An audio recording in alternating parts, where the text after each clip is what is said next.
പ്രിയ പ്രേക്ഷകർക്ക് സീരിയൽ ന്യൂസിലേക്ക് സ്വാഗതം. കൂടുതൽ സീരിയൽ ന്യൂസുകൾ അതിവേഗം ലഭിക്കുന്നതിനായി ഈ ചാനൽ സബ്സ്ക്രൈബ് ചെയ്യുക.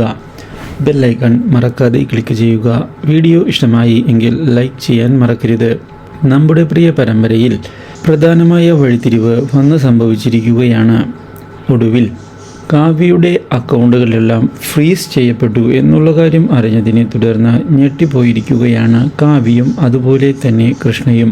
ഇനി എങ്ങനെയാണ് രാധികയുടെ ഓപ്പറേഷൻ നടത്തുക എന്നുള്ള ചോദ്യം അവർക്ക് മുൻപിൽ ബാക്കിയാകുന്നു.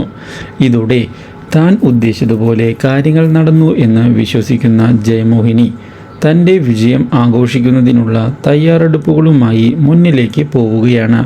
പക്ഷേ അങ്ങനെ വിട്ടുകൊടുക്കാൻ താൻ തയ്യാറല്ല എന്ന് വ്യക്തമാക്കുന്ന കാവ്യ കൃഷ്ണയോടും അതുപോലെ തന്നെ രാധികയോടും താൻ നൽകിയ വാക്ക് താൻ പാലിക്കുമെന്നുള്ള കാര്യം പറയുകയും ഓപ്പറേഷൻ എന്തൊക്കെ സംഭവിച്ചാലും താൻ നടത്തുക തന്നെ ചെയ്യും എന്നുള്ള കാര്യം ഉറപ്പിച്ച് പറയുകയും ചെയ്യുന്നു.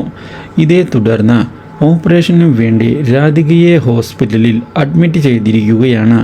ഓപ്പറേഷനു വേണ്ടിയുള്ള പണം ഇതേ തുടർന്ന് തൻ്റെ ഇൻഫ്ലുവൻസ് ഉപയോഗിച്ചുകൊണ്ട് കണ്ടെത്താൻ കാവ്യയ്ക്ക് സാധിക്കുകയും ചെയ്തിരിക്കുകയാണ്. ഇതോടെ കൃത്യമായി ഓപ്പറേഷൻ നടക്കുകയും ചെയ്യുന്നു.